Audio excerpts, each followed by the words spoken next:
বিসমিল্লাহির রহমানির রহিম।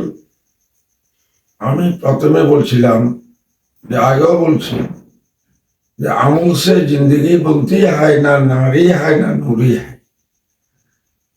আমলের দ্বারা জীবন গঠন করতে সে ব্যস্ত যাবে। একজন নিম্নমানের লোক, আমরা যারা সমাজে নিম্ন শ্রেণী বলি মুসি, সেও আল্লাহ হয়ে গেছে কিসের মাধ্যমে? আমলের দ্বারা।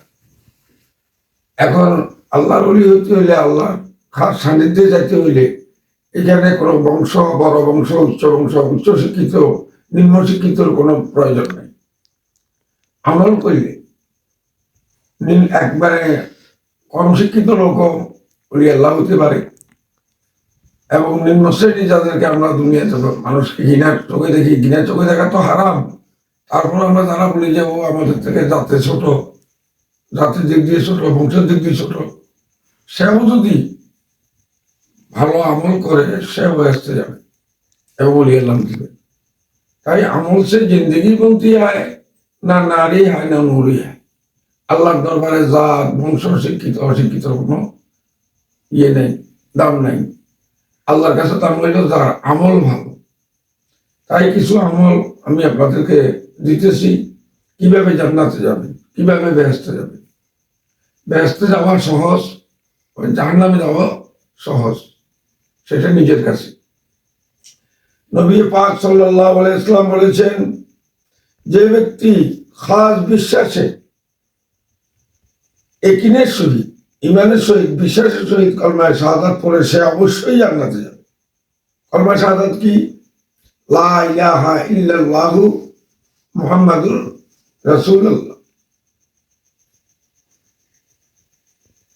কলমায়ে তৈয়ব, যে ব্যক্তি খাস বিশ্বাসে কলমায়ে তৈয়বটা পড়ে ইয়াকিনের সহিত, কলমায়ে তৈয়ব লা ইলাহা ইল্লাল্লাহু মুহাম্মাদুর রাসূলুল্লাহ, নাই কেউ নাই আল্লাহ ছাড়া, রাসূল পাক সাল্লাল্লাহু আলাইহি ওয়াসাল্লাম আল্লাহর বন্ধু প্রেরিত পুরুষ। এখন লা ইলাহা ইল্লাল্লাহ শব্দ অর্থ নেই হয় কোই মাবুদ, নেই হয় কোই মাবুদ মগর হয় ইল্লাল্লাহ। কোনো মাবুদ নাই, কোনো ইলা নাই, কোনো উসিলা নাই, একমাত্র আমার আল্লাহ, আমার উসিলা, আল্লাহ আমার ইলা। এটা যদি বিশ্বাসের সহিত, অন্তরের সহিত, খাস নিয়তে এটা পড়া যায়, অবশ্যই সে ব্যস্ত। এটা হুজুর পাক সাল্লাল্লাহু আলাইহি ওয়াসাল্লামের হাদিস শরীফ। আর নামাজের উযু করার পর যদি কেউ আকাশের দিকে তাকাইয়া কালমায়ে শাহাদাত আশহাদু আল্লা ইলাহা ইল্লাল্লাহু ওয়াহদাহু লা শারীকা লাহু ওয়া আশহাদু আন্না মুহাম্মাদান আবদুহু ওয়া রাসূলুহু, এটা যদি পড়ে, অবশ্যই তার জন্য বেহেশতের মধ্যে 8টি দরজা খুলে যাবে। বেহেশতের 8টি দরজা তার জন্য খোলা হবে, সে যে কোনো দরজা দিয়ে ইচ্ছা করলে ঢুকতে পারবে। সুবহানাল্লাহ। এটা আমার মুখের কথা নয়, এটা রাসূল পাক সাল্লাল্লাহু আলাইহি ওয়াসাল্লামের হাদিস শরীফ। আর মনে রাখবেন, কতগুলো আমলের মধ্যে আরেকটা জিনিস আমল করবেন। আমার দয়াল নবী রাসূল পাক সাল্লাল্লাহু আলাইহি ওয়াসাল্লাম বলেছেন, যে ব্যক্তি প্রতিবেশীকে কষ্ট দিল, সে যেন আমি রাসূলকে কষ্ট দিল, নাউযুবিল্লাহি মিন যালিক। আর যে ব্যক্তি আমাকে কষ্ট দিল, সে আল্লাহকে কষ্ট দিল। অতএব প্রতিবেশীর হক আদায় করতে হবে। নামাজ রোজা তো অবশ্যই পর্যায়ে এটা পড়তে হবে, কিন্তু এর ফাঁকে ফাঁকে এগুলা করতে হবে। শুধু নামাজ রোজা পড়লেন, হজ করলেন, ব্যস্ত, এত সোজা না। এই আমলগুলো, এগুলো মানে প্রতিবেশীকে কষ্ট দিলেন, প্রতিবেশীকে আঘাত দিলেন, প্রতিবেশীর ক্ষতি করলেন, ফি নারে জাহান্নাম। কারণ আমার রাসূল সাল্লাল্লাহু আলাইহি ওয়াসাল্লামের হাদিস শরীফ, যে প্রতিবেশীর ক্ষতি করলো, প্রতিবেশীকে কষ্ট দিল, সে আমি রাসূলকে কষ্ট দিল। আর আমি রাসূলকে কষ্ট দেওয়া মানে আল্লাহকে কষ্ট দেওয়া, গুলিকে একই কথা।